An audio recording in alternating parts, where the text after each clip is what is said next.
Muy buenas tardes y sea todo el mundo bienvenido a Escépticos en el Pub en Tenerife, el ciclo de conferencias informales de divulgación que el Aula Cultural de Divulgación Científica de la Universidad de La Laguna realiza junto a esta emisora Radio Campus y la Asociación Cultural de Relaciones Internacionales Hacer para el Desarrollo, en colaboración con otras entidades como son la Cátedra Cultural Francisco Tomás y Valiente o ARP, Sociedad para el Avance del Pensamiento Crítico. Esta es la sexta edición de nuestra accidentada 10ª temporada, 77ª en el cómputo general, y hoy hablamos de medicina, ya que vamos a tratar un tema que ha estado en boca y que va a estar en boca de la opinión pública y de la sociedad durante bastante tiempo, como es el coronavirus, la COVID-19. Para ello, vamos a contar con la presencia de un ponente que ha estado con nosotros en una ocasión presencial, que es Isidro Miguel Martín Pérez, que es graduado en medicina por la Universidad de La Laguna y que el otoño pasado nos habló de la medicina que venía. Lo que nos contó era la enfermedad que venía, de la cual nada sabíamos en ese momento porque fue allá por el pasado mes de noviembre, y hoy precisamente nos va a contar lo que, como se diría en la libreta de Bangal, a día de hoy se sabe y se desconoce sobre la COVID-19. Ya de antemano le doy las gracias y le dejo con el público. Isidro, muchísimas gracias otra vez por prestarte a repetir, incidir. Y nada, ya te dejo en manos de tu público, dejo ya de compartir la imagen promocional y te cedo el testigo.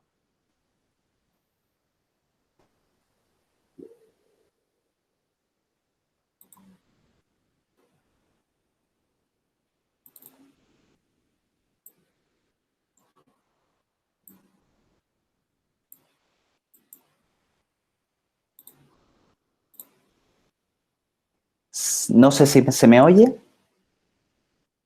si se me está escuchando. Está bien, se ve la pantalla, todo el mundo. Perfecto. Cualquier Muy bien. inquietud, por favor, a través del chat. Perfecto. Adelante. Muy bien. Luis, muchas gracias.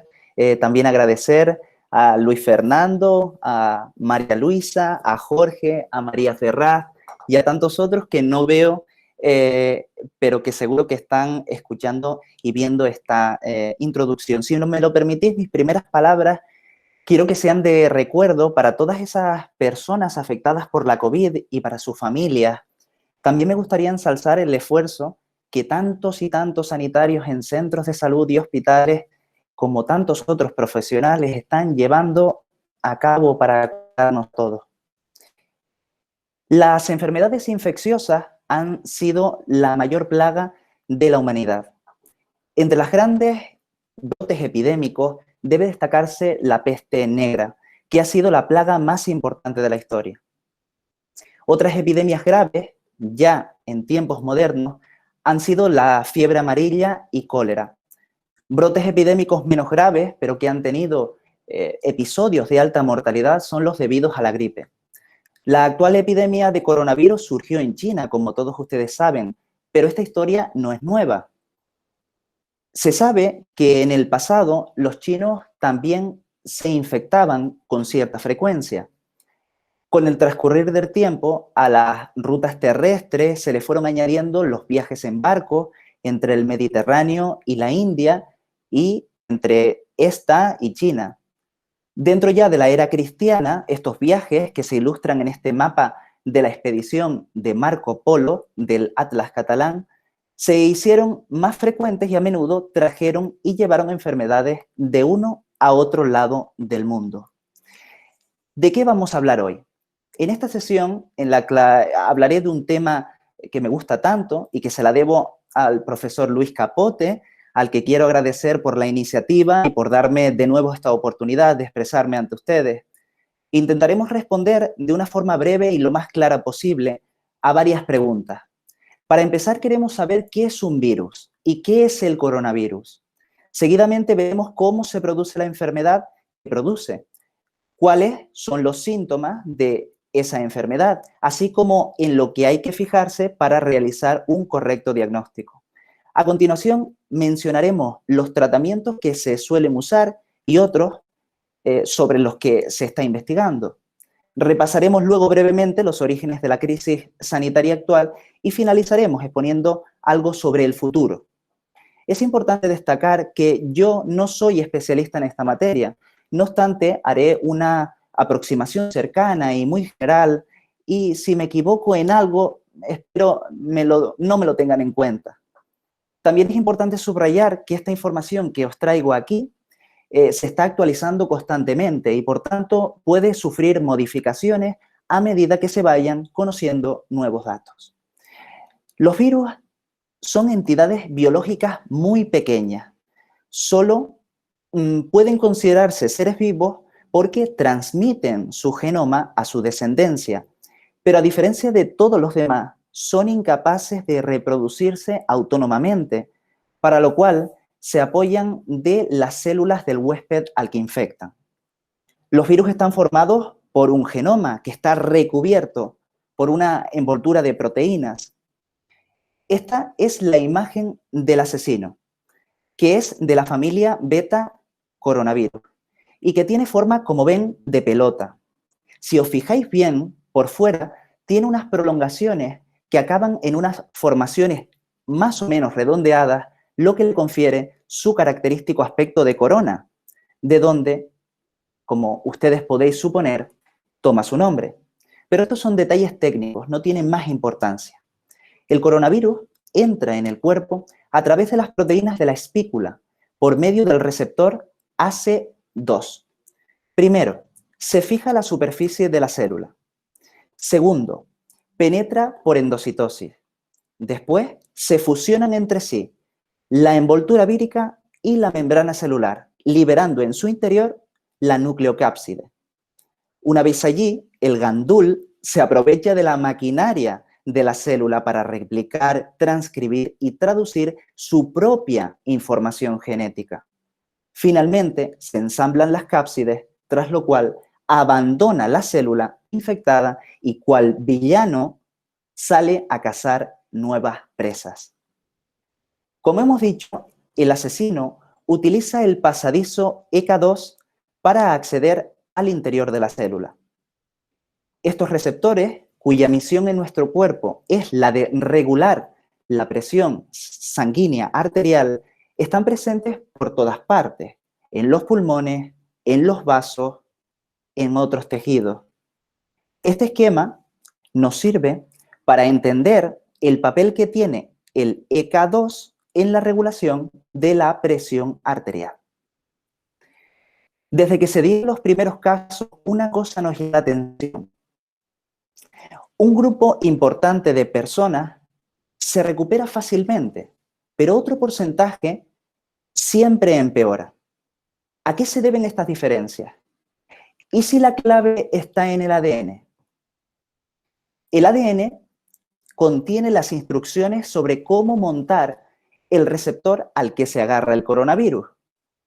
Si hubiera una errata en ese manual de instrucciones, el receptor al que se agarra el coronavirus se ensamblaría erróneamente.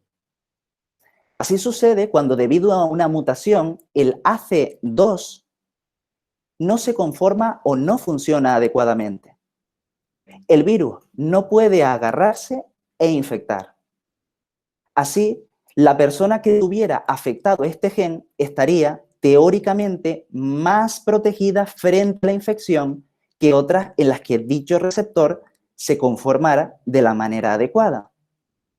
Así, la resistencia que presentarían ciertos pacientes a la COVID se debería a la mutación en el gen que codifica para ese receptor, para el ACE2, que, como digo, es la puerta de entrada del virus al organismo. Asimismo, se estudia la influencia que teóricamente tendría el sexo y la etnia en la predisposición a padecer la enfermedad. Se sabe que las hormonas masculinas y la falta de hormonas femeninas, en el caso de mujeres menopáusicas, regulan la región promotora de un gen, el TMPRSS2, una serinproteasa, y por tanto facilitarían la entrada del virus. Se intuye, por otra parte, que la etnia del individuo es asimismo un determinante de esta predisposición. dado que, por ejemplo, los japoneses no se ven tan afectados si se les compara con los caucásicos, negroides o indios norteamericanos. Muchas personas con el coronavirus no manifestarán síntomas o tendrán síntomas leves. Imaginemos, tos, dolor de garganta, fiebre, dificultad para respirar. Un 40% tendrá síntomas como la disnea, que se caracteriza por la falta de aire. El otro 20% tendrá síntomas respiratorios graves y necesitarán ser ingresados en la UCI por presentar neumonía y síndrome de distrés respiratorio, que son las complicaciones más frecuentes de estos pacientes, insisto, graves. En la figura se representa la historia natural de la enfermedad. En el triángulo de color azul se ilustra cómo progresivamente la infección va disminuyendo.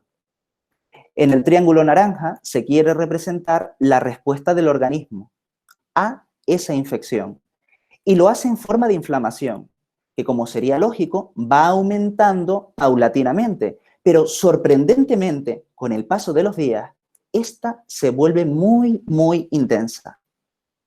De entre todos, los pulmones serían el órgano más afectado porque en él hay muchos receptores virales de los que antes hablábamos. Pero antes de seguir adelante, tenemos que aclarar unos cuantos conceptos relativos al aparato pulmonar para luego entender bien cómo afecta el coronavirus a este sistema. Los pulmones son los órganos a cuyo nivel tiene lugar la hematosis, que es el fundamento de la respiración. Su armazón básico lo conforman las innumerables ramificaciones cada vez más finas del árbol bronquial. Los últimos conductos bronquiales sufren al final un engrosamiento que aumenta su superficie y disminuye el grosor de su pared hasta quedar reducido a una sola célula aplanada. Paralelamente, lo ven en la imagen de la derecha de sus pantallas, circulan los vasos sanguíneos que contactan de forma íntima a través de una delgada pared con el espacio aéreo. Los alveolos son el nivel más pequeño de este árbol y son sacos de aire cuya superficie está tapizada por un epitelio con dos tipos celulares, los capilares sanguíneos, el tabique en el que están los macrófagos de color rojo, fibras reticulares y además colágeno. Como acabamos de comentar, la principal función de los pulmones es llevar a cabo la ventilación y la hematosis. La hematosis consiste en el paso de oxígeno a la sangre y en la cesión de dióxido de carbono, el cual pasa de la sangre al alveolo y se elimina con la expiración. Para que dicho proceso tenga lugar, es imprescindible que la unidad alvéolo capilar sea permeable, es decir, que no existan entre el alveolo y la sangre obstáculo alguno que imposibilite dicho intercambio. Si existiera algún impedimento, como sucede en las neumonías, será más difícil eliminar el dióxido de carbono y obtener oxígeno. Y eso está relacionado directamente con la panoplia de manifestaciones pulmonares que aparecen en la COVID-19. Generalmente las neumonías son causadas por bacterias, como el neumococo, y consisten, al inicio de la enfermedad, en la inflamación de los alveolos, intersticios y bronquiolos respiratorios, que quedarían, como vemos en el cuadro inferior, llenos de pus.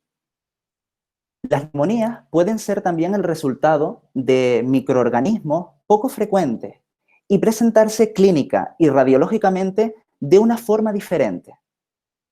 Estas son las llamadas neumonías atípicas, que es la que aparece como complicación del coronavirus. Una enfermedad que, dado que existe un obstáculo, se produciría una dificultad en el intercambio gaseoso que ocasionaría un incorrecto intercambio de oxígeno y de CO2.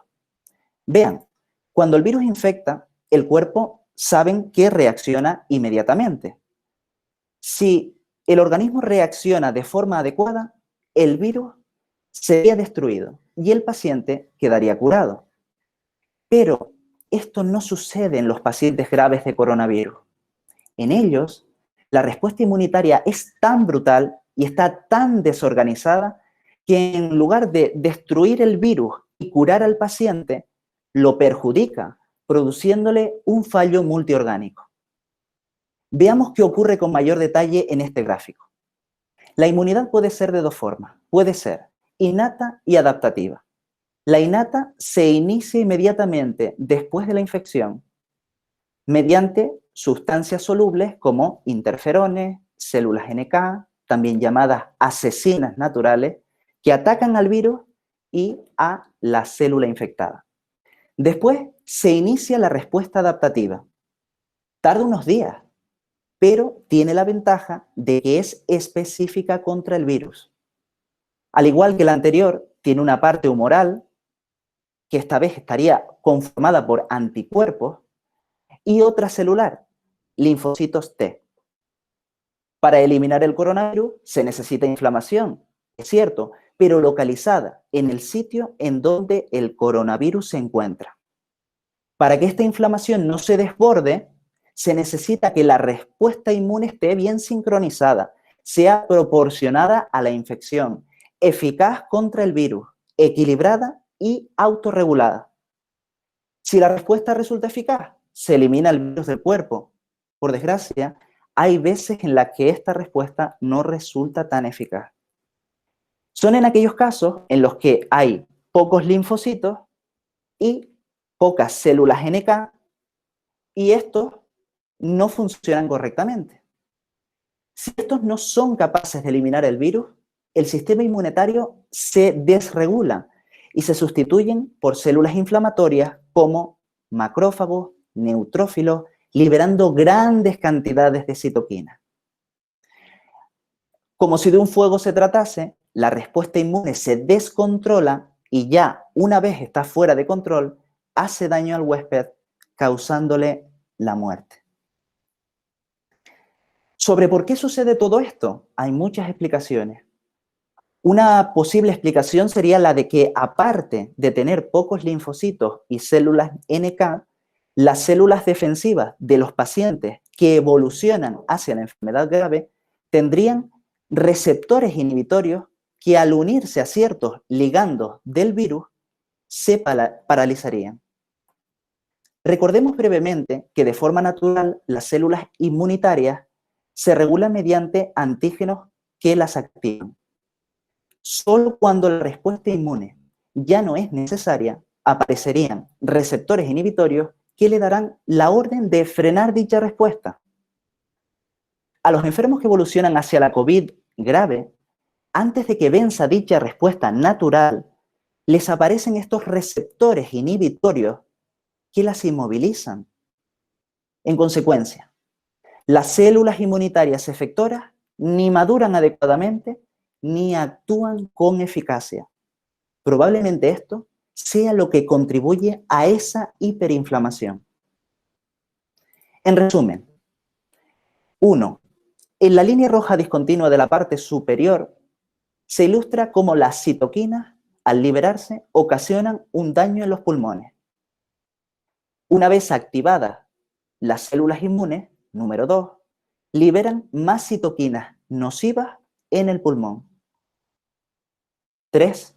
Una vez procesado el antígeno viral, las células de inmunidad innata se los presentan a los linfocitos B y T. Y tras activarse estos, se liberan más cantidades de citoquinas que terminan agravando aún más la lesión en el pulmón. Como resultado, tendremos que las citoquinas ocasionan un daño de tal naturaleza a nivel pulmonar que conducirá al paciente a sufrir el llamado síndrome respiratorio agudo grave. Como si de una tormenta se tratase, una liberación excesiva de citoquinas produciría daños en tejidos y órganos, lo que hace especial a este hecho, a este fenómeno, es el hecho de que se haya ganado por esta razón el sobrenombre de tormenta de citoquinas. para que ustedes se puedan hacer una idea de la magnitud de esta lesión. En general, el síndrome respiratorio agudo grave se caracteriza por presentarse con dificultad para respirar, disminución en el oxígeno en la sangre e infiltrados pulmonares que culminarán todos ellos en la insuficiencia respiratoria. Miren este esquema. En este esquema vemos los cambios atribuidos al síndrome respiratorio agudo grave, de los que yo prácticamente no sé casi nada, pero según tengo entendido, al principio, en respuesta a esa agresión, se desprenden las células tipo 1, que están indicadas en el rectángulo del alveolo pulmonar en su lado izquierdo. Al cabo del tiempo, tiene lugar una serie de cambios también en el alveolo y en el capilar pulmonar, que son los siguientes. Vean, en el alveolo se forman las membranas hialinas, aquí representadas en blanco, debido a la acumulación de sustancia pulmonar tensioactiva y de proteínas. A este nivel también se acumulan células regenerativas, macrófagos, expresado en la imagen como MAC, y otras muchas células inflamatorias. En lo que respecta a los cambios en el capilar pulmonar, cabría señalar, por un lado, los que dañan al endotelio que tapiza el interior de los vasos sanguíneos, y por otro, la trombosis, que son 10 veces más frecuentes en la COVID que en otras enfermedades víricas. Además, habría que añadir la formación de vasos sanguíneos nuevos a partir de otros preexistentes, proceso que conocemos con el nombre de neoangiogénesis, y la inflamación de los vasos. En esta imagen podemos observar los cambios ultraestructurales del pulmón, consecuencia del síndrome respiratorio grave, que es, como digo, una complicación de la COVID-19. En estas dos diapositivas se ven los cambios que tienen lugar a nivel microscópico. En la de la izquierda podéis ver el alveolo sano. En la imagen de la derecha, los alveolos han sido invadidos de forma masiva por líquido de proteínas y células inflamatorias. Señores, esto es un problema serio. La primera manifestación radiológica de este síndrome serían las opacidades tenues distribuidas no uniformemente en los alrededores de la trama broncoalveolar. Lo más característico serían las opacidades confluentes que observáis distribuidas en la periferia del pulmón. En esta otra proyección de un registro madrileño vemos otros signos radiológicos de este síndrome. Densidades en vidrio esmerilado, consolidaciones y bandas debajo de la pleura, que se pueden identificar a través de esa trama localizada en el pulmón. En las fases más graves de la enfermedad podríamos ver incluso pulmones desinflados y opacidades bilaterales. Por su gran afectación pulmonar, la mayoría de estos pacientes se benefician de la ventilación mecánica, un procedimiento que consistiría en utilizar unos instrumentos llamados respiradores para que el paciente respire cuando la ventilación es inexistente o, como en este caso, es ineficaz.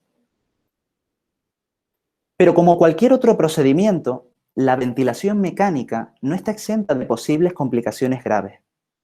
La complicación más frecuente es el barotrauma, que se produce cuando, debido a una gran cantidad de volumen o a una hiperinsuflación, aumenta mucho la presión alveolar, el alveolo se rompe y el aire en el contenido sale al exterior.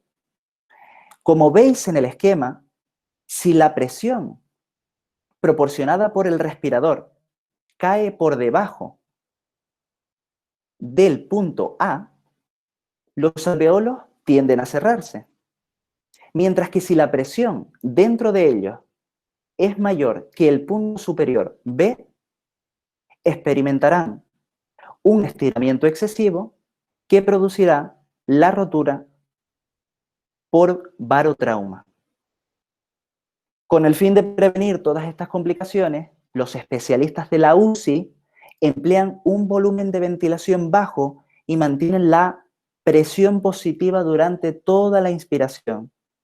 Todos estos aspectos son importantes, dado que si se produce un barotrauma, se liberan citoquinas, lo que agravaría aún más la lesión producida por el síndrome respiratorio agudo grave. Nos hemos extendido quizá demasiado en hablar de las alteraciones pulmonares de la COVID, pero no sin un sentido claro, puesto que son las más importantes. Perdónenme si en las diapositivas siguientes no soy lo suficientemente exhaustivo, pero el tiempo apremia. Señalaré simplemente algunos otros síntomas que por su extraordinaria frecuencia o interés merecen ser comentados. En primer lugar, la afectación cardiovascular de la COVID se presenta de distintas formas. Síndrome coronario agudo o fallo cardíaco. A propósito de esto, aprovecho para decir que nos preocupa sobre todo que la gente con antecedentes o síntomas de infarto no esté acudiendo a los centros sanitarios por miedo a contraer la enfermedad. Hay que acudir siempre al médico. Dicho esto, aparte del fallo cardíaco, la COVID se puede manifestar como inflamación de los vasos, del miocardio, del pericardio, un tercio de los cuales tienen incluso aneurisma de la pared de los vasos, trombosis, dilatación de las cavidades cardíacas, como suele suceder, por ejemplo, cuando la COVID se presenta como la llamada enfermedad de Kawasaki. Esta enfermedad fue descrita hace 50 años. Es una forma de presentación de los niños exclusiva, pero por otra parte, los niños no son la población que más se afecta de coronavirus, por suerte. Esta enfermedad de Kawasaki presentaría fiebre, hinchazón, dolor abdominal, erupciones en los brazos y en las piernas e inflamación en los ganglios linfáticos, conjuntiva del ojo y mucosa bucal. La coagulación sanguínea es un mecanismo más de defensa de nuestro cuerpo para combatir infecciones. Se puede activar por dos vías y el resultado es siempre el mismo, la formación del tapón de fibrina, que ustedes observan en el gráfico inferior. El coronavirus afecta a las paredes de los vasos sanguíneos, que son normalmente anticoagulantes, pero al estimular las paredes, activa la coagulación y evita la eliminación del trombo extendiéndose al resto del cuerpo. El dímero D, que es el resultado del proceso que ustedes ven en la pantalla a mano derecha, nos indica que la coagulación está alterada y que existe mucho riesgo de producirse una trombosis. Y ello supondrá que nosotros, como médicos, debamos dar anticoagulantes en dosis profilácticas para evitar esta complicación, la trombosis. Los riñones también pueden verse afectados, al igual que el aparato digestivo, en forma de colitis isquémica, por ejemplo. Y la piel, como una vasculitis, por ejemplo. Señalar solo como ejemplo de afectación neurológica la pérdida del sentido del gusto y del olfato, aparte de la secuela psicológica.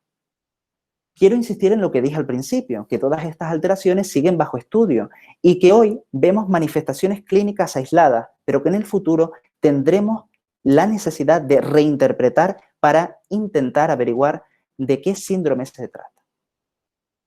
Bien, el diagnóstico de la COVID se hace en función de la historia clínica. Por cierto, muy poca sugestiva porque no es específica. Y solo cuando se puede detectar en las pruebas inmunológicas y de PCR el ARN viral es cuando se puede diagnosticar la presencia de la enfermedad. Esto vendrá posteriormente respaldado por la existencia de alteraciones radiológicas que ya acabamos de ver, que nos van a indicar afectación bilateral de los pulmones. La COVID no se puede curar, como ustedes saben, pero sí aliviar. Se pueden usar distintos tratamientos, como los corticoides. Aunque existen discrepancias entre distintos autores, ya que si bien impide positivamente la liberación masiva de citoquinas que antes nombrábamos, prolongan de manera negativa la replicación viral. En todo caso, los corticoides se usan en dosis bajas y suelen reservarse para los casos más graves. Esto es lo que le quería comentar básicamente sobre el tratamiento de alivio de los síntomas. Sobre el tratamiento etiológico, permítame solo decir que en tratamientos prolongados con dosis supresivas, la hidroxicloroquina puede producir retinopatía y alteraciones en el electrocardiograma. Por poner otro ejemplo, el remdesivir, que es un antiviral, evita que el virus se multiplique en las células infectadas.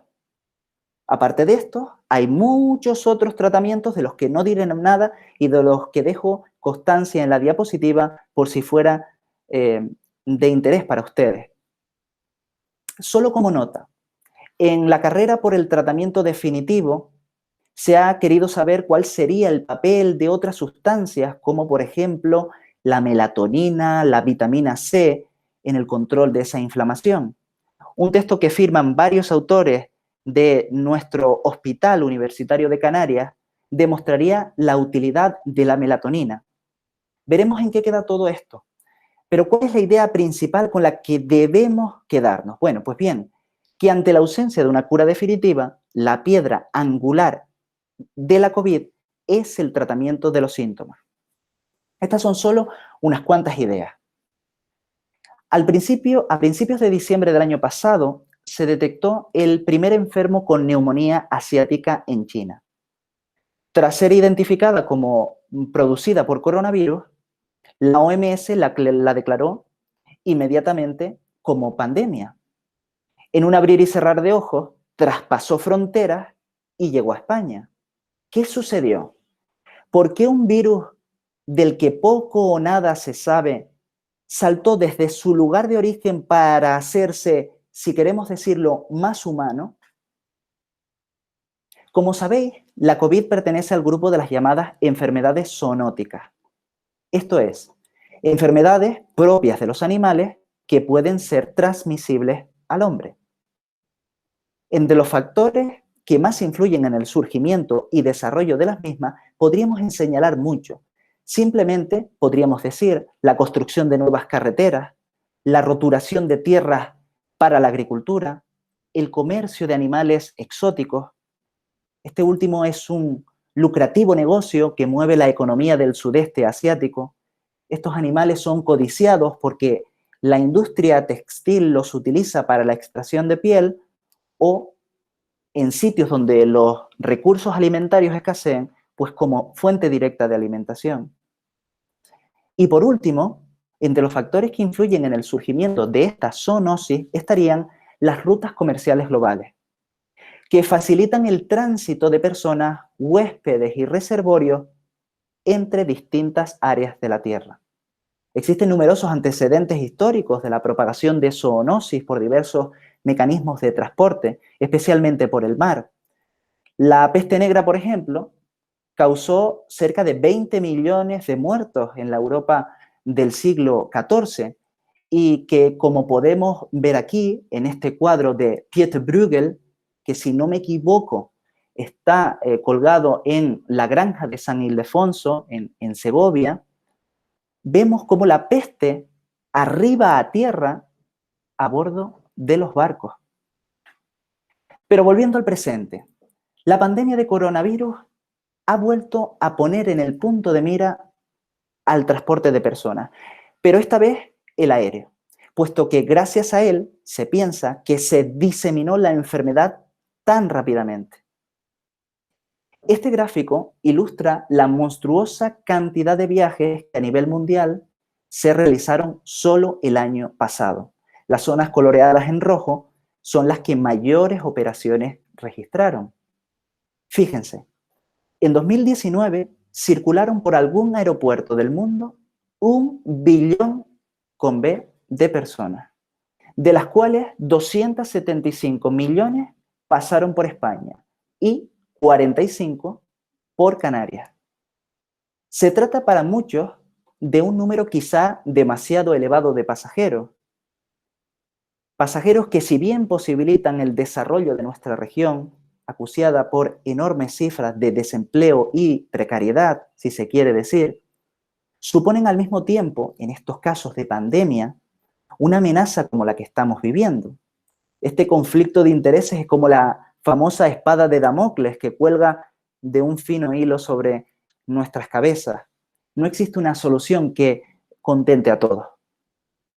Retomando la línea que llevábamos, ¿qué cambios se han registrado en los últimos años en China que han hecho factible la posibilidad de que un virus se propague tan fácilmente? ¿Cómo influyen todos estos cambios medioambientales?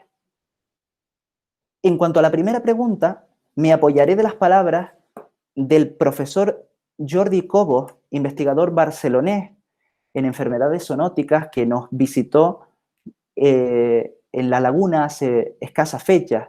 Dijo, y anoté en aquella ocasión, que el incremento del nivel de vida y la explosión demográfica sufrida en China se ha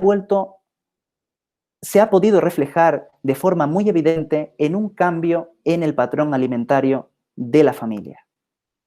Estas modificaciones han supuesto que haya que asegurar la alimentación de millones de ciudadanos. Para ello, junto al impacto que tiene la industria occidental en aquellos países, se han deforestado junglas, y esto ha propiciado que los seres humanos, mediante actividades agrícolas y ganaderas, hayamos ocupado los hábitats naturales de los animales, que son o reservorios o huéspedes intermediarios dentro todo del ciclo biológico de algunos virus. Al disminuir el número de animales de forma drástica, es lógico pensar que esos microorganismos que antes vivían con esos animales busquen nuevas a los que infectar para así garantizar su supervivencia. Hablando de ello, sigue siendo una incógnita a día de hoy el reservorio desde el cual el coronavirus pasó al huésped intermediario. Se piensa que este pudiera ser este animal, el murciélago. Distintos investigadores se pronuncian en favor de esta hipótesis y para ello ponen sobre la mesa toda suerte de evidencia. Según ellos, el nuevo coronavirus humano es genéticamente idéntico al del murciélago, en un 98% concretamente, y que dicho coronavirus lleva al parecer cientos de miles de años viviendo en simbiosis con este animal. La selva tropical en Asia tiene un clima húmedo y está cubierta de bosques densos como los que vemos, lo que permite albergar distintas especies. En cuanto el sol cae en el cielo, aparecen estos murciélagos que se alimentan de un modo muy variado. En el suelo de esta selva vive este animalito, el pangolín, que tiene un cuerpo largo, revestido de gruesas escamas. Aunque tampoco se ha podido identificar con exactitud, se cree que el pangolín fue el hospedador intermediario encargado de transmitir el coronavirus al ser humano. Estos animales son los que se venden al público en los mercados húmedos de China. En uno de ellos, el de la ciudad de Wuhan, está precisamente el origen de esta pandemia. Dada la enorme afluencia de personas, imagínense, para microbios que buscan nuevos huéspedes, esos mercados son un verdadero paraíso. Como sabéis, el contagio de coronavirus se presenta cuando una persona tose o estornuda y salpica con sus secreciones respiratorias a las personas que están a su alrededor. Y aunque la mayoría de los contagios se producen a partir de pacientes sintomáticos, puede existir contagios a partir de personas escasamente sintomáticas e incluso desde individuos en periodo de incubación de la enfermedad. Además, no menos importante es el hecho de que el coronavirus también se transmita desde las personas a los animales. Todo ello en su conjunto explica el número tan elevado de contagios y fallecidos. A fecha de hoy, el número de afectados por la COVID-19 en España es de 253.000 personas. La cifra de muertos, por su parte, es de 28.401. Son duros los datos. El Estudio Nacional de Seroprevalencia de Sanidad, que acabó esta misma semana, reveló que solo el 5,2% de los españoles tiene anticuerpos frente a el SARS-CoV-2. Frente al 1,8% del que se habló inicialmente, el 2,3% de los ciudadanos de Canarias tiene anticuerpos. A este ritmo, se necesitarían varias oleadas pandémicas para que mediante mecanismos naturales la mayoría de la población estuviese protegida. Eso sí, nada es gratis. En este supuesto, el de que la población se inmunice de forma natural a lo largo de sucesivas pandemias, tendríamos como contrapartida que pagar con más muertes de las que ya cargamos sobre nuestras espaldas y en concreto sobre población muy vulnerable. Descartada esta disparatada opción, no en vano fue prodigada a través de los medios de comunicación por distintos primeros ministros y presidentes del mundo, cabe otra solución: vacunar a la población para evitar más contagios y más muertes. La tasa de infección y la letalidad por coronavirus en Canarias fue baja antes, durante y después del confinamiento. Sin querer profundizar demasiado, podría ser que el hecho de ser un territorio insular o el efecto del relieve y la altitud hubieran ayudado a contener su expansión aquí, en el archipiélago. Podría también deberse al hecho de que Canarias cuenta con un clima templado, sin grandes oscilaciones térmicas, que teóricamente pues, serían perjudiciales para la supervivencia del coronavirus. Quizá esto se deba a que la movilidad interinsular o intercomarcal fuera baja y limitada aún más por acción de la cuarentena que se estableció en aquella fecha. A lo mejor la poca infección y la letalidad aquí pudiera atribuirse a la suspensión del carnaval o sencillamente a la ausencia de actos deportivos en esa fecha. Aunque haría falta estudiar cada uno de estos elementos por separado, ¿serán estos aspectos los que permitan que Canarias se convierta en un oasis dentro del caos que rige la Europa continental? Esa sería, desde luego, una excelente noticia ahora que se habla de recuperar la normalidad, especialmente nuestro principal sector económico, en el turismo. Muchas personas se hacen esta pregunta: ¿habrá una segunda ola de COVID-19? Muy a nuestro pesar, esta posibilidad no es poco probable. Pongamos un ejemplo. La mal llamada gripe española de 1918 provocó entre 20 y 40 millones de fallecidos en todo el mundo. Lo llamativo de esta pandemia fue que cuando todo el mundo pensó que estaba bajo control, sobrevino un segundo brote que ustedes pueden observar en este registro, que resultó ser mucho peor que el primero. Salvando las distancias, nos preguntamos, y seguro que vosotros también lo hacéis, si después de todo lo que hemos pasado, habría una segunda ola de contagios de coronavirus. La verdad es que aún no lo sabemos con certeza. En principio, dependerá, según distintos autores, de si se relajan demasiado pronto las medidas de seguridad adoptadas. Para evitarla, los expertos rastrean nuevos casos, identifican otros huéspedes y determinan otras fuentes de transmisión. En este sentido, se está estudiando si el coronavirus o fragmentos de este están en el agua de las viviendas, como finalmente se demostró en la anterior epidemia del SARS. Los expertos, asimismo, aconsejan que se siga manteniendo la distancia personal y el lavado de manos con agua y jabón. Segundos trabajos que he consultado para esta ponencia, sería muy eficaz una combinación de todas estas medidas.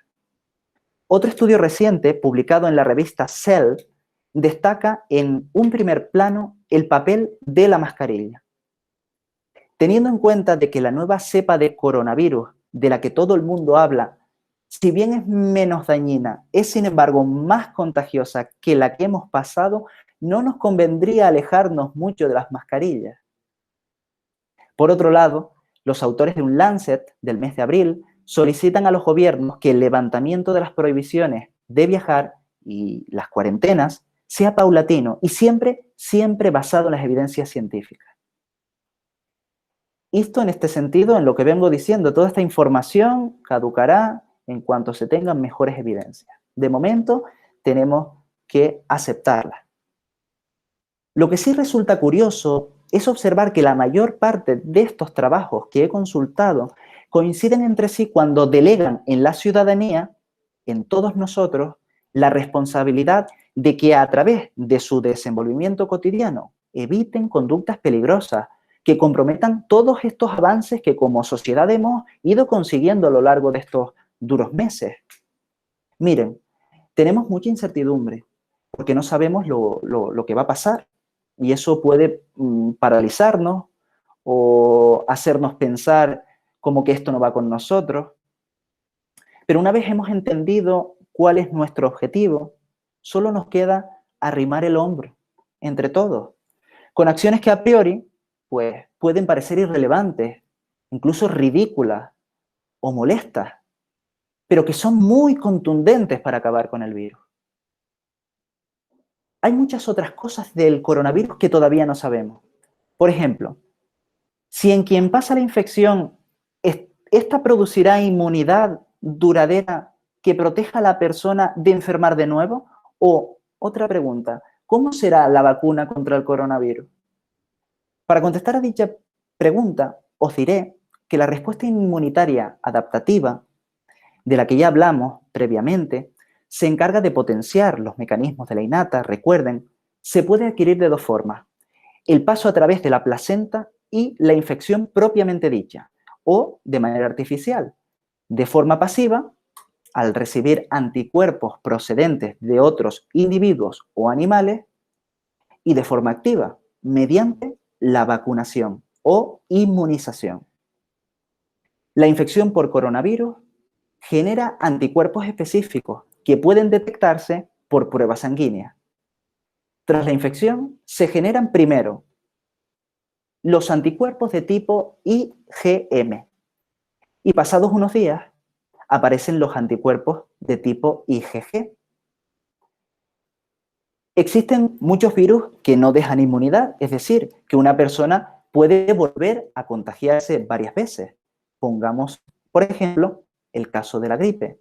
Todos los años, debido a una mutación, debemos cambiar la vacuna para poder aplicarla de nuevo y que cubra al menos un tiempo prudencial de esa cepa en ese nuevo año. Pero algunos estudios dicen que quienes tienen la COVID sí desarrollan inmunidad. Añaden que existirían diferencias entre quienes desarrollan pocos síntomas y los que desarrollan la enfermedad grave, como es lógico. En estos últimos, los anticuerpos son más altos y duran más. Lo que todavía no se sabe a ciencia cierta es si dicha inmunidad es duradera en el tiempo y qué nivel de protección conferirá al convaleciente. Esto tiene grandes implicaciones en el desarrollo de la vacuna, un instrumento que ya adelanto es esencial en la lucha contra la enfermedad. Pero, ¿cómo funciona una vacuna? Una vacuna es una sustancia que enseña a tu sistema inmune a reconocer un microbio patógeno y desarrolla todas las herramientas para combatirlo antes de que ésta aparezca. En este sentido, podríamos decir que las vacunas son un sistema natural de educar o entrenar a tu propio sistema inmune para que luche contra las infecciones. Muchas enfermedades infecciosas se transmiten de una persona a otra, de forma que cada individuo es como el eslabón de una cadena. Cada vacunación rompe uno de esos eslabones y ayuda a proteger a los que no se han vacunado. Por tanto, de que tú te vacunes depende la salud de otros. Esta protección indirecta se conoce como inmunidad de grupo o efecto rebaño. Un ejemplo. En la parte superior podéis ver que algunas personas están enfermas y el resto están sanos, pero no vacunados. Y la enfermedad se extiende entre la población. En el centro se muestra la misma población, en los que un pequeño grupo han sido vacunados en color amarillo. En la parte inferior, la mayoría de la población está vacunada, lo que impide que la enfermedad se propague, incluido entre las personas no vacunadas. La vacunación ha sido, junto a la disponibilidad de agua potable limpia, la medida sanitaria quizá más efectiva para el control de las enfermedades infecciosas. De momento, no hay vacuna contra el coronavirus. Cuando dispongamos de esta, deberá ser eficaz, estable y barata. También han de ser seguras, porque pueden tener una atenuación insuficiente o revertir a la forma virulenta, o en el caso de las vacunas muertas, causar reacciones alérgicas o problemas de autoinmunidad.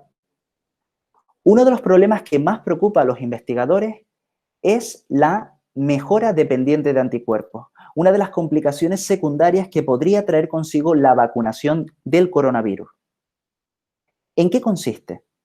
Consistiría en que los anticuerpos formados tras la vacunación y que deberían responder defendiéndonos de una segunda infección, sean los que precisamente faciliten la entrada del coronavirus en el interior de nuestras células, desde donde se reproduciría y se diseminaría, causando la propia enfermedad. Así, para asegurar el éxito de la futura vacuna del coronavirus, hay que vigilar tanto que no aumente la infección por mejora dependiente de anticuerpos, como posibles mutaciones del virus. Es necesario que haya un único hospedador para el virus, en este caso las personas, que la infección se transmita de persona a persona y finalmente que la vacunación transmita una buena inmunidad. En el caso del coronavirus, se ha comprobado que la inmunidad de grupo se alcanzaría vacunando en torno al 70-80% de la población. En definitiva, la vacuna llegará en 2021, pero esperamos que en otoño ya hayan pautas de antivirales que nos ayudarán a hacerle frente a la COVID-19. Hasta que llegue la vacuna el año que viene, solo nos queda pues, seguir las instrucciones de los expertos que ya enumeramos antes y que seguro que mis queridos amigos de escépticos os las sabéis de carrerilla. Pero no está de más volver a recordarlas a modo de conclusión. Miren, es imprescindible mantener la distancia social entre personas. Cuando no es posible mantenerla, al menos de 2 metros, la mascarilla es obligatoria. Pongámonosla correctamente, no la usemos como visera, como pendiente, como se ve en todos sitios. El uso de guantes no evita el contagio. Los guantes se contaminan con facilidad. Nos tocamos la cara, son difíciles de quitar sin contaminarse. Su lavado no garantiza que puedan quedar restos del virus en los pliegues.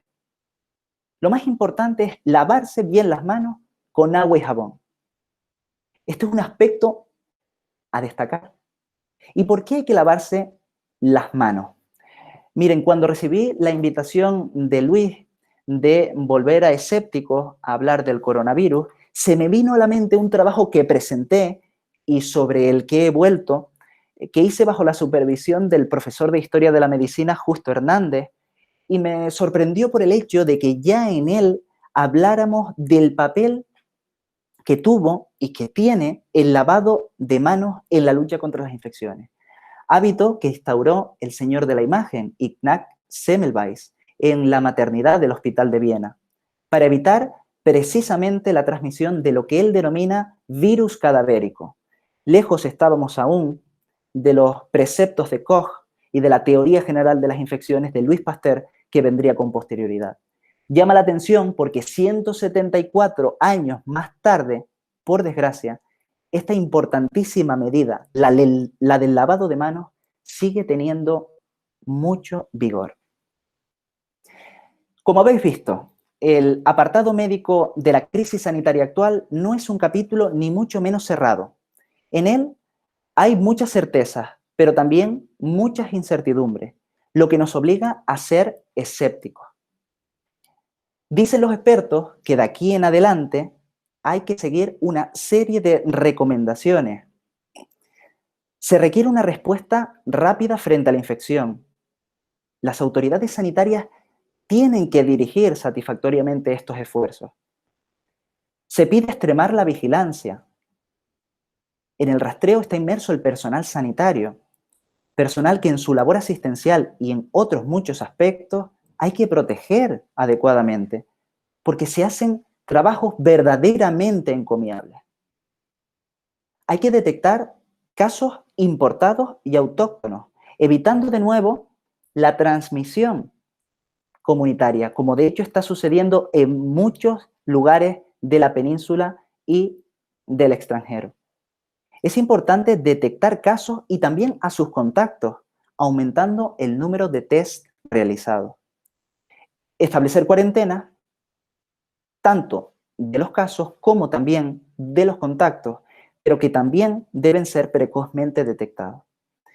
Se pide desde distintos apartados que es necesario vigilar intensamente a las personas mayores, a los enfermos crónicos y pluripatológicos, mediante test rápidos, puesto que si hay una cosa que hemos aprendido de esta primera ola pandémica es que el virus prefiere a nuestros abuelos y a ellos debemos cuidarlos mucho, mucho.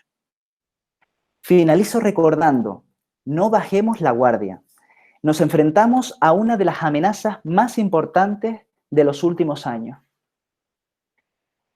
Aquellos que piensan que esto no puede ser natural, se equivocan. Las fronteras entre países y continentes han sido superadas por el alto y rápido flujo del tránsito internacional de personas. Recordemos que el virus sigue ahí fuera y que la pandemia continúa. No significa que tengamos que vivir permanentemente en desasosiego. La prevención es el faro vigía. Hay que vivir con la total seguridad que reportan los argumentos científicos coordinados por la OMS y también el compromiso social individual. Al virus no hay que tenerle miedo, hay que tenerle respeto. Pero estoy convencido de que con el esfuerzo de todos y de iniciativas como esta, lograremos algún día vencerlo definitivamente. Muchas gracias. Muchas gracias, Isidro, por esta presentación tan clara. Y ahora, como es uso y costumbre, se abre un turno de preguntas, comentarios. Como estamos en familia, pueden utilizar el micro o pueden utilizar el chat y yo transmitirle al ponente las preguntas y comentarios que quieran hacer. Así que disparen, que de momento preguntar todavía es gratis.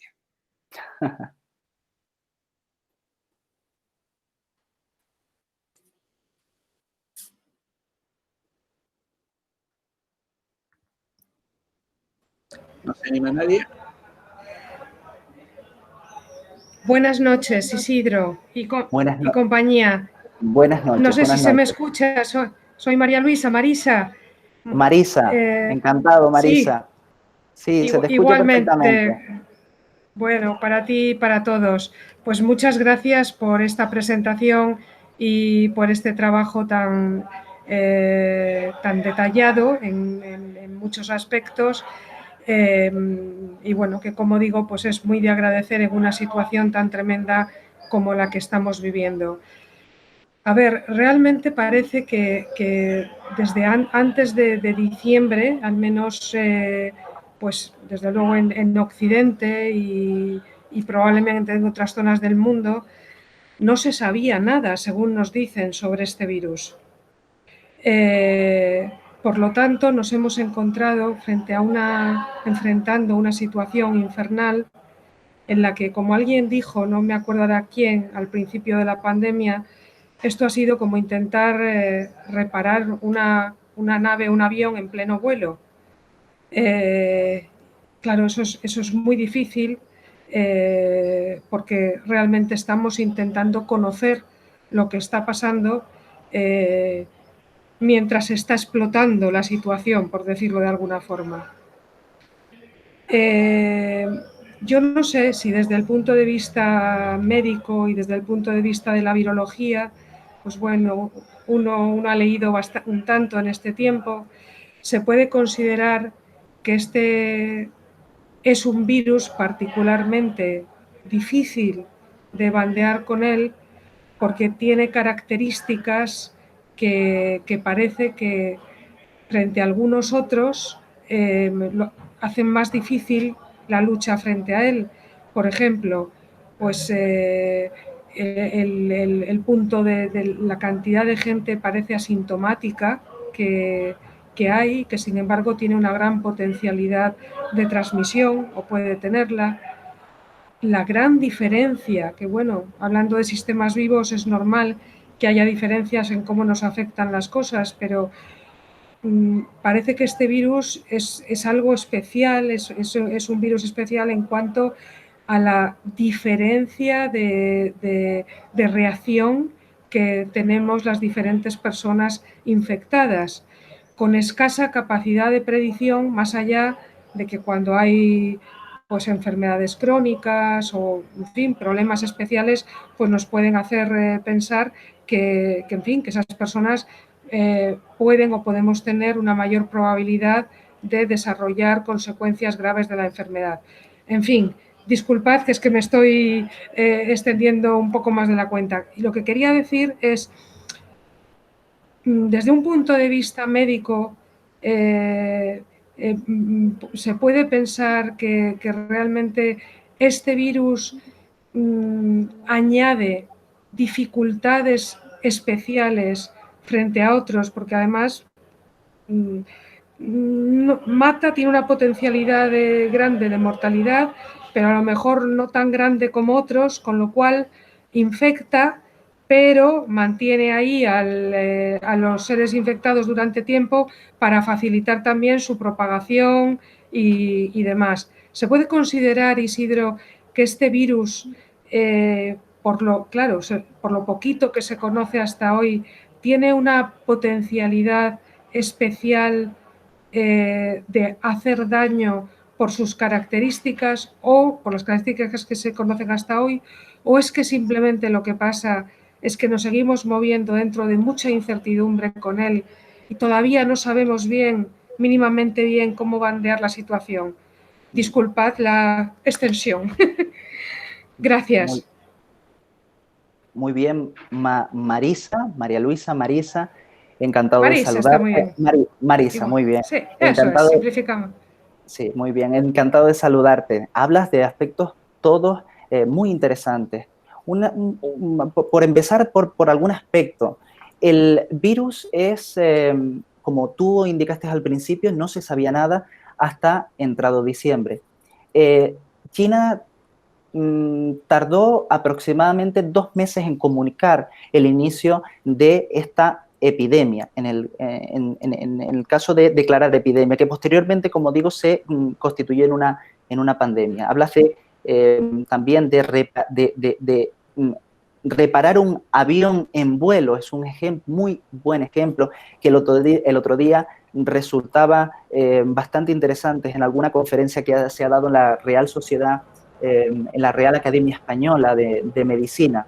Mire, la toma de decisiones evidentemente ha de ser rápida. La característica de este virus es que no muta demasiado. Eso hace posible la predicción del comportamiento de la historia natural de la enfermedad, pero también produce mucha satisfacción el hecho de que se pueda controlar de una forma adecuada con el fin de diseñar, por ejemplo, una vacuna. Digo que no muta demasiado, pero esperemos que entre las pocas mutaciones que produce, todas ellas sean para inactivar, por ejemplo, como citábamos y decíamos, esa proteína de la espícula que se encarga de permitir el acceso. Confiemos en que las mutaciones que estén por venir sean inhibidoras. Señala además la importancia que tienen, por ejemplo, los llamados diseminadores grandes o superdiseminadores, o simplemente personas que tienen más capacidad de transmitir esa infección. Pues solamente citar, por ejemplo, a los jóvenes, de los cuales se ha advertido en varias ocasiones, en distintas publicaciones, que aunque no padecen la enfermedad, sí tienen muchísima capacidad para poder transmitirse. Y además, un aspecto interesante, y esto es por nuestra parte, es la labor de los sanitarios. Los médicos no siempre hacen funciones asistenciales en un centro de salud. Muchas veces tienen, por motivos diagnósticos o terapéuticos, que realizar procedimientos que se llaman invasivos, que pues básicamente consiste en, por ejemplo, como antes señalábamos, con la ventilación mecánica se necesita intubar. En esos procedimientos, los sanitarios corren el riesgo de ser grandes diseminadores, porque el paciente que tose por activación del nervio tusígeno al estimular esa vía, pues produciría la salida del microorganismo que llegaría al sanitario, y este sanitario, a su vez, tendría capacidad de reproducirlo. Por tanto, jóvenes y sanitarios hay que tenerlo muy en cuenta. Otro aspecto sería el caso de la gravedad, porque la gravedad no solo depende de que ese virus sea más mortífero o menos mortífero, depende también, como he intentado indicar en la charla, de la reacción inmunitaria del individuo que la recibe. Solo así se explicarían el hecho de que sean los ancianos, que ya de por sí tienen una inmunidad muy limitada, pero no solo los ancianos, sino además los no inmunocompetentes, personas, por ejemplo, que estén siendo tratadas con tratamientos anticancerosos. También esas personas van a manifestar una mayor gravedad. Por lo tanto, no solo depende de ser un virus muy mortífero, sino que además se necesita un huésped susceptible. A pesar de todo, se han tomado distintas medidas de aislamiento, y con esto acabo, que junto a el lavado de manos y las indicaciones que nos hacen los expertos de salud pública, pues serán vitales para prevenir. Creo que me he extendido demasiado en la respuesta, espero haberte aclarado algunos aspectos. Sí, claro que sí, es que la limitación fue mía porque me extendí también yo mucho, pero saco también en conclusión que entonces hay algún aspecto del virus que no nos lo pone tan difícil. El hecho de que, según nos ha comentado, pues que, bueno, que la variabilidad, por decirlo así, de la capacidad de mutación del virus no es tan grande como otros, y eso es un aspecto que puede ser central para controlar parte de los problemas que nos plantea, ¿verdad? Aunque sean esta información yo creo que se la podría proporcionar de una manera más exacta un virólogo o un inmunólogo, un especialista en este área. Según tengo entendido, efectivamente, las mutaciones que se producen pueden ser positivas desde el punto de vista de su propia subsistencia. No olvidemos que el contexto ecológico en el que el virus intenta sobrevivir es la reducción de sus hospedadores y reservorios, y que por necesidad está buscando nuevos hospedadores a los que infectar y poder vivir de forma permanente en ellos. No hay que menospreciar el hecho de que esas mutaciones, aunque muchas de ellas sean activadoras, también las hay que sean inactivadoras. La clave, que esas mutaciones que se activen y que favorezcan que el virus se extienda o mejore su capacidad infectiva sean en regiones del genoma que no se traducen y por tanto no tienen una, vamos a decir, una manifestación biológica para el virus. En definitiva, pues que esas mutaciones sean lo más saludables o lo más adecuadas para que nosotros, por lo menos los seres humanos, podamos sobrevivir a toda esta crisis que nos está cayendo. Esperemos que podamos participar en nuevas ocasiones en escépticos y que no nos coja el coronavirus. Muchas gracias, Isidro. Gracias, Marisa. Hay dos preguntas formuladas en la ventana de conversación. La primera es de María Ferraz Dobarro y dice: gracias. ¿Crees que la irresponsabilidad de otros países en la prevención y abordaje de virus, le hace Estados Unidos, puede suponer un riesgo para la salud pública mundial? Cuando los gobiernos no toman medidas y ponen en riesgo a la población, ¿qué se puede hacer? Porque una cosa es que en Europa hemos llegado un poco tarde, pero lo que está pasando en América Latina y Estados Unidos es de juzgado de guardia. María Ferraz, encantado de saludarte y un abrazo virtual también para ti. En toda esta crisis sanitaria se han adoptado dos grandes posturas. La primera de ellas ha sido la que está de la mano de la ciencia y la otra postura que sería de la mano de la elucubración, de las ilusiones o de la improvisación.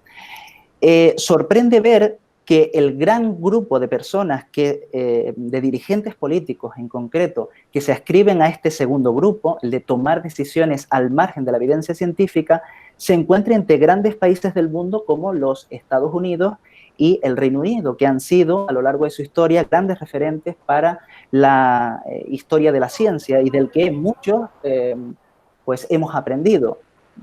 Cualquier médico que se está formando ahora mismo o que se formó tiene en su escritorio el famoso manual Harrison, que es un manual de medicina interna hecho en Estados Unidos y es excelente.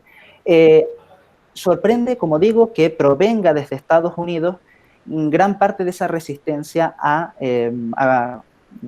adaptar las medidas a lo que los dictámenes de la ciencia pues, nos pueden proporcionar y ayudar. España ha hecho todo lo contrario. Yo creo que con sus particularidades y la diversidad de opiniones que pueda surgir, pues ha adoptado más o menos soluciones a toda esta crisis sanitaria de acuerdo a la ciencia. En Estados Unidos, por ejemplo, ponemos el ejemplo de la hidroxicloroquina. La semana pasada, el presidente Trump compró todas las reservas y dejó la farmacia agotada, de forma que el resto de los países no pueden acceder hasta que se vuelva a producir. Pero tenemos otras elucubraciones o improvisaciones tan señaladas como el Prime Minister británico cuando señaló que él no pensaba comprar vacunas, sino que esperaría a que de varias oleadas se produjera la llamada inmunidad de grupo o inmunidad de rebaño de la que comentamos. Una completa y desafortunada posición que ha tenido como consecuencia que el Reino Unido sea a día de hoy el país europeo, si se quiere, en el contexto europeo, puesto que ya ustedes saben la historia del Brexit, con la mayor tasa de mortalidad de toda Europa. ¿Qué se puede hacer? Pregunta. Pues yo creo que tenemos una gran responsabilidad las personas del ámbito de la ciencia, pero también las personas del ámbito universitario, porque la universidad y los conocimientos que en ella se imparten han de tener también una responsabilidad social y las personas han de defender los puntos de vista certeros y que están basados en pruebas y muy en la línea con lo que Luis Javier Capote pues viene prodigando dentro de su campo de las ciencias sociales y del derecho. Es importante que la gente aprenda ciencia. Y, sobre todo, que en cuestiones de medidas que afectan a las personas de forma directa, como por ejemplo la recomendación del lavado de manos o la colocación adecuada de las mascarillas, esto tiene una doble vertiente. La primera de ellas pudiera suceder que obligando, como me parece que se hacía alusión, consigas el efecto contrario. Todos sabemos lo que ocurre con los antivacunas. Y por otro lado, tenemos el efecto que puede producir la recomendación. Yo creo que esto hay que tomárselo con naturalidad.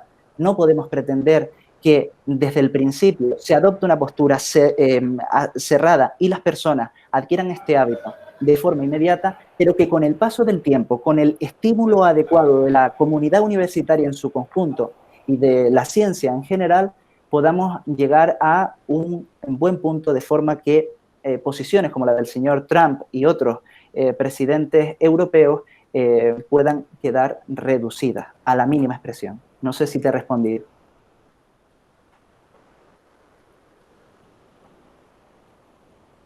Vamos con otra pregunta. María responde que sí, que muchas gracias. Y Luis Fernando Díaz Pilela dice, enhorabuena por tan ilustradora charla, muchas y sinceras gracias. Prometo que enviaré el enlace del podcast a la señora decana de facultad, que ha decidido que ya podemos ir a dar clases presenciales. De momento, tenemos un par de preguntas en casa. Dijiste que el virus se puede transmitir a través de agua potable y solo penetra por las mucosas de ojos, nariz y boca. ¿Esa era la pregunta, sí? Efectivamente. Vale. En cuanto a la primera pregunta, gracias. No sé quién es exactamente el que me pregunta o la que me pregunta. Es Luis Díaz Vilela. Luis Díaz Vilera. Encantado, Luis, y un saludo desde La Laguna, en la que me encuentro ahora mismo, en Tenerife. Respondo a tu primera pregunta. La diseminación a partir de agua. Mira, esto es un problema, una incógnita que ha surgido desde el principio. Se sabe que la mayor parte de los reservorios son el animal en sí mismo, el murciélago en herradura, que se denomina. El murciélago en herradura tiene la capacidad de haberlo transmitido supuestamente al pangolín, aunque la forma en que lo haya hecho, pues todavía se discrepa mucho en dónde estaba localizado cada elemento en el surgimiento de la pandemia. Lo que está claro es que en el pangolín se produjo una recombinación genética que favoreció el salto al ser humano. Y claro, el virus está localizado en el ser humano y allí tenderá a vivir, intentando sobrevivir a todas las acciones que nosotros tengamos. La fuente fundamental del contagio o mecanismo fundamental del contagio sigue siendo la transmisión a través de las fómites, superficies que estén contaminadas, gotitas que se expulsan a través de la tos o del estornudo. Y además es importante que todo ello está vehiculizado por la utilización inadecuada de las manos. En cuanto a ese va a ser el mecanismo principal, pero además se buscan otras posibles fuentes. ¿Por qué? Porque en el caso que exista un rebrote y se hayan adoptado a la perfección todas las medidas que anteriormente hemos señalado, seguirán ciertas incógnitas vigentes y en ese caso se empezará a preguntar si, aparte de la transmisión por esos mecanismos que he explicado, existirán otras formas de contagio. Ahí es donde tiene que ver el agua. Te pongo un ejemplo. En la crisis que se produjo epidémica en la China, afectada por el SARS que se produjo en el año 2002 y luego posteriormente hubo el MERS, fue uno muy parecido pero que hubo en Medio Oriente, se descubrió en el primer caso tras explorar varias urbanizaciones del centro de Pekín, se descubrió que en uno de esos bloques en el que se había afectado un gran número de personas, descubrieron que el agua potable estaba contaminada con cepas de coronavirus. Eso sucedió en el año 2002, pero es que curiosamente, este mismo año, en el año 2020, después de sufrir los embates de la pandemia, indicadores del Servicio de Salud Pública de la Comunidad Catalana han indicado que en aguas residuales de Barcelona también se han encontrado coronavirus. ¿Y por qué te digo que se han encontrado coronavirus? ¿Qué matiz tiene esto? Pues bueno, que no es lo mismo que en ese agua se encuentre el coronavirus en su conjunto, es decir, toda la partícula viral, que en ese agua se encuentre un fragmento de ese coronavirus o que sencillamente que se encuentre solamente su ARN. ¿Por qué? Porque aunque el agua sea un mecanismo de una posible fuente de transmisión, la probabilidad de que el agua sea la que transmite el coronavirus oscilará de si lo que se ha encontrado es el virus en conjunto o si son simplemente sus partículas. Obviamente, el virus lo que necesita es ARN, pero si además en ese agua se localiza la nucleocápside y sus envolturas membranarias, este virus tendrá mucha más viabilidad de sobrevivir en ese medio y, por tanto, más capacidad de infectar. En relación a tu segunda pregunta, hablaba de si las mucosas y las conjuntivas son los principales mecanismos, son los principales vías de contagio. Fíjense que las mucosas, fundamentalmente de la boca y la mucosa de la nariz, puede ser el lugar de entrada. ¿Por qué es este lugar? Hay una máxima en epidemiología y en infectología que es, por donde mismo entra el virus, por donde mismo sale. ¿Qué les parece? Es una idea, una frase que nos quiere transmitir la idea de que si el virus entra por vía respiratoria, este debe salir por vías respiratorias. Y casualmente, la vía principal, y con esto respondo a tu pregunta, es la vía mucosa. ¿Por qué? Porque en la mucosa hay distintos sistemas protectivos relacionados con la inmunidad y relacionados con la defensa del organismo como barrera primaria, que es la mucosa, que intentan frenar el acceso del coronavirus, pero además, como contrapartida, tiene que la mucosa es muy delgada. Entonces, cualquier acceso que tenga ese virus a la mucosa, producirá, pues habrá muchas más posibilidades de que se produzca el contagio. Por tanto, en relación al agua potable, dependerá de la cantidad de virus existente, y en relación a la mucosa sí es el mecanismo principal, aunque existen otros también relacionados con la mucosa, pero esta vez localizada en otras partes del organismo que cualquiera se puede hacer una idea.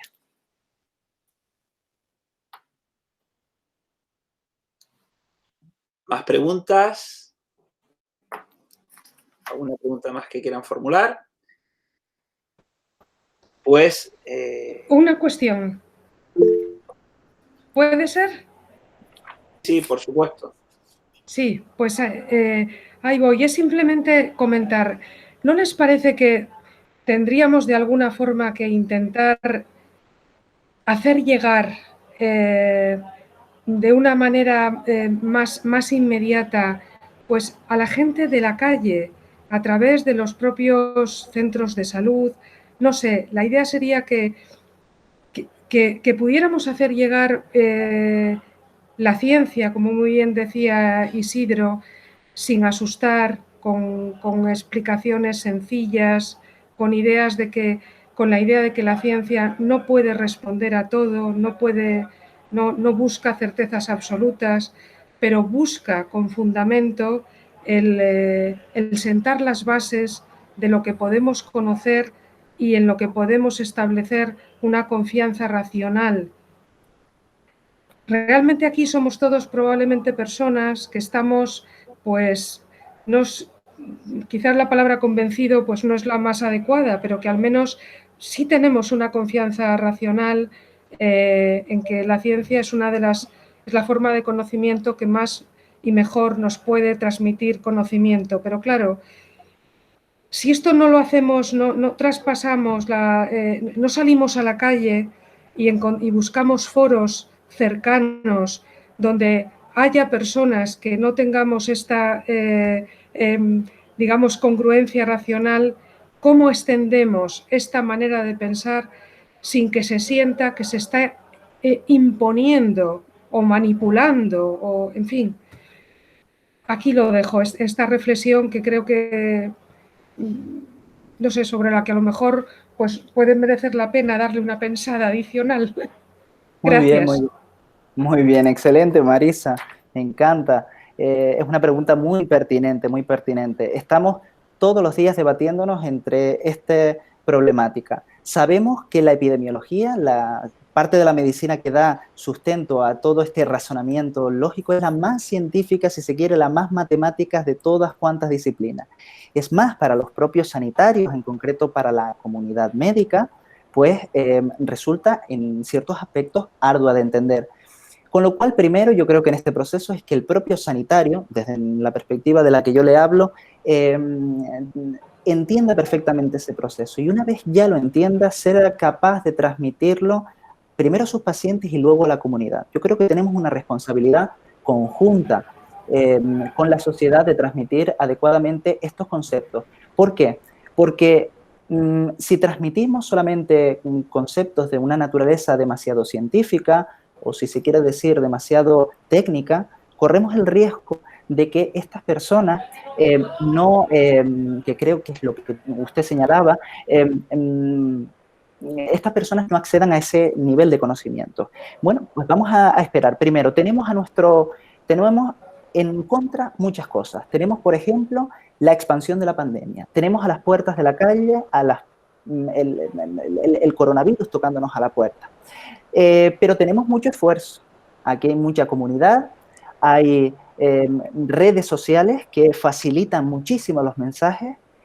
Ahora mismo en esta era de la infoxicación, como apuntaba el otro día un experto en salud pública en relación a al problema de la extensión del coronavirus y de los mensajes que llaman fake news, tenemos a nuestro favor también el hecho de que esas redes sociales, a la vez que unos elementos que perjudiquen los mensajes científicos, también pueden beneficiarlo. Y todo lo que se traduzca en facilitar esos mensajes será mucho mejor. Muchas veces tenemos que, hablando ahora mismo el otro día con un compañero sobre distintos aspectos comunitarios de la enfermedad, sabemos que la enfermedad no es un hecho aislado que afecta a una persona sola, sino que esa persona está integrada dentro de una comunidad y entre esas personas forman vínculos de distinta naturaleza, el hijo con el padre con el abuelo, pero además esa familia con sus correspondientes vecinos, eso es lo que llaman una comunidad clásica, pero además en relación a lo de las redes sociales que antes comentaba, tenemos la particularidad que este mundo que nos ha tocado vivir, aparte de esas redes sociales más inmediatas, también tenemos personas conectadas al otro lado del mundo con las cuales intercambiar mensajes. Yo creo que cualquier intervención que se haya de hacer con el objetivo de ayudar a que la gente entienda bien el coronavirus, primero tiene que, y las medidas de seguridad, por supuesto, primero tienen que traducirse a un lenguaje que sea asequible, reduciendo al mínimo los conceptos que sean, sobre todo, necesarios para que adopte una postura de protección y de seguridad. Y, por otro lado, tenemos que reforzar todos esos vínculos comunitarios. Primero, traducir el mensaje. Segundo, reforzar esos vínculos comunitarios que en la sociedad que vivimos, buena falta que nos hace. Eso es un poco lo que quería comentar a tu pregunta. Bien, hay otra pregunta. Muchas gracias. Te interrumpí. Gracias a usted, Marisa. Disculpe, Marisa, que te interrumpí. Bueno, hay una pregunta más de Luis Díaz Vilera. Dice, saludos de la esperanza, el placer es mío, muchas gracias de nuevo. Es espectacular, pero qué miedito. Sea una penúltima pregunta. ¿No crees que los medios deberían publicar algunos casos con consecuencias o secuelas de la COVID para eliminar esa tendencia a normalizar la vida? Los medios de comunicación tienen una responsabilidad monumental en todos los procesos de salud. Sin ir más lejos, el otro día, el profesor de cirugía Antonio Alarcó, en una de sus últimas ponencias que dijo, habló en la Real Sociedad Económica de La Laguna de la importancia que tiene aliarse con los medios de comunicación en la comunicación de, valga la redundancia, de cualquier noticia científica. ¿Por qué? Porque la comunicación es el cuarto pilar del Estado, aparte de los ya convencionales. Sabemos desde hace tiempo que así es. Y una opinión pública favorable hace mucho por la salud. Vuelvo y retomo la idea anterior que le comentaba a Marisa. Vivimos en una sociedad de la infoxicación por exceso de información o de la fake news, de las noticias falsas.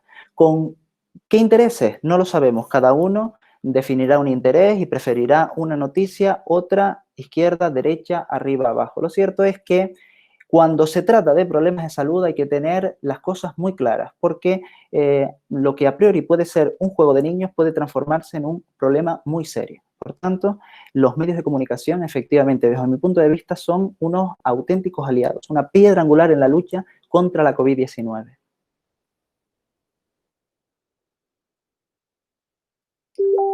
¿Alguna pregunta más o comentario? Pues, si no hay más, Isidro, muchísimas gracias por prestarte por segunda vez en esta 10ª temporada y en este formato tan circunstancial. Te doy las gracias en mi nombre, en el de la audiencia y en el de todas las personas que hacen posible Escépticos en el Pub en Tenerife. Muchas gracias, Luis, a todos. Muchas gracias por acompañarnos en esta noche. Es viernes, no sé si habrá fútbol, lo desconozco completamente, pero ha de ser. Los que no están aquí seguramente estén viendo el fútbol, cosa que también les felicito y se los agradezco.